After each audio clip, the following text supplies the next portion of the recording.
The woman risking it all to help child brides annul their marriages. As of 2017, 223 million girls and women who were married off before their 18th birthday lived in India, according to the United Nations agency, UNICEF. Only a fraction of the children entered into child marriages are boys. Between April 2019 and March 2020, Childline India received nearly 9 times more complaints about the child marriage of girls than of boys. Not only did the CMRA not eradicate child marriage, the law also failed to provide a way out for those children who had already been forced into marriage. What is known is that at least 43 child marriages have been annulled. And what all of those stories have in common is tenacious child rights advocate named Kriti Bharti.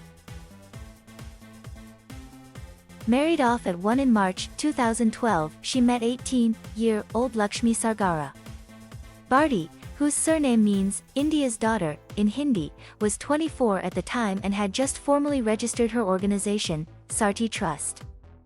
Both women lived, and continue to live, in the northern Indian state of Rajasthan, famous for its regal history and architecture, and in 2017 was home to 15 million women and girls who were married as children. Sargara had been one of them. She'd been married off at the age of 1 to a 3-year-old boy in a different village, but only learned of the union many years later when her in-laws came to tell her that in a few days' time she'd be moving in with them. Frightened, Sargara told her parents she was going to visit her older brother in the city of Jodhpur, an hour away from their village.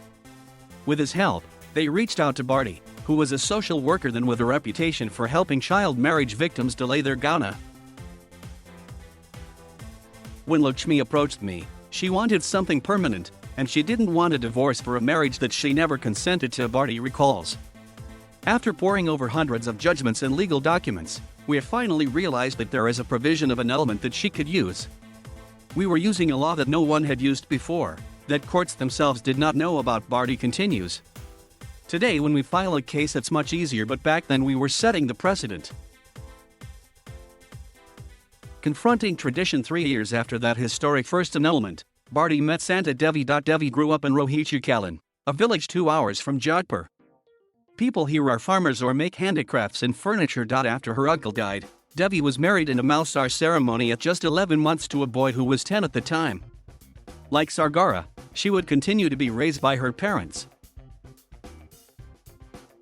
In 2010 at 15, Devi learned she was married to the 25-year-old man who she said had been following her everywhere she went and showing up outside her school for weeks.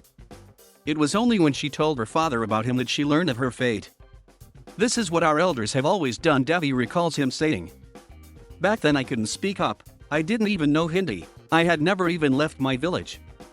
But when the groom's family pressured me to perform gauna, I knew I had to do something. We looked everywhere for a solution and ultimately came across news articles of Kriti Didi who nullifies child marriages," Devi explains. After speaking with Devi's friend, Bharti agreed to help. They had to move quickly. Devi traveled to Jodhpur to meet Bharti and fill in the paperwork just 6 days before her 20th birthday. The cutoff age for annulment applications for Indian women. Legally seeking to annul the marriage was one thing. Going up against rural institutions of power was quite another. When Devi told her father about her wish to have her marriage annulled, he met with Bharti and, after being counseled by her, agreed to support his daughter. But when the village heard about what Devi had done, a meeting of the Jati Panchayat or caste council was called and a fine of 16 lakh rupees was imposed on Devi's father for breaking up a marriage. Once the Jati Panchayat was involved, and facing a fine and the prospect of expulsion from their village, Devi's father withdrew his support. Devi says he gave her an ultimatum: "Rip the papers, otherwise you are not my daughter." "My case was probably the worst one that Didi has had to deal with. The Jati Panchayats gave us a lot of trouble. They threatened to kill me. If Didi had not kept me with her, they definitely would have killed me," Devi says. Caste panchayats, such as the one that fined Devi's father, act as parallel systems of law enforcement, imposing penalties ranging from fines to excommunication and even so-called honor killings, a euphemism for the brutal murders of women and girls, in contravention of the country's current laws. Courts were established later, but Jati Panchayats have long existed, so they take decisions as per tradition, says Bharti, explaining how these institutions preserve harmful cultural practices such as child marriage. The law has not been an answer to the problem of child marriage, says Bharti Ali, founder of HAQ Center for Child Rights. Continues despite the law being there for a long time now. A 2021 study conducted by HAQ found that of 20 cases where child marriages were broken off, in 7 instances the decision was made by Jati Panchayats. India's traditional divorce law was applied in 3 cases, but on only 1 occasion was the child marriage annulled. In all the other cases, agreements were reached between the families involved. The study clearly points out that decisions are taken by the panchayats. If we want these provisions of law to be used, we will have to figure out what are the local mechanisms and how can we link them to the court, says Ali. But Bharti is less willing to work with these traditional institutions of power, arguing that women, perceived as having a lesser status in a patriarchal system and are therefore not allowed to attend the council meetings, do not get a fair hearing. While she acknowledges that the legal framework isn't perfect, with the justice system often failing to treat child marriage victims as victims, she argues that the courts are still fairer. When you look at courts, although I agree that there is a lack of sensitivity, at least they hear both parties.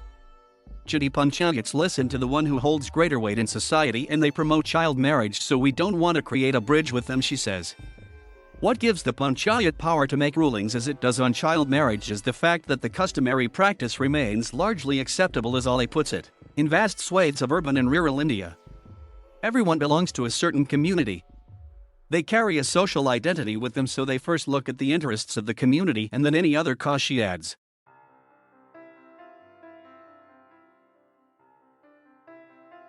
Thank you for watching. Please subscribe.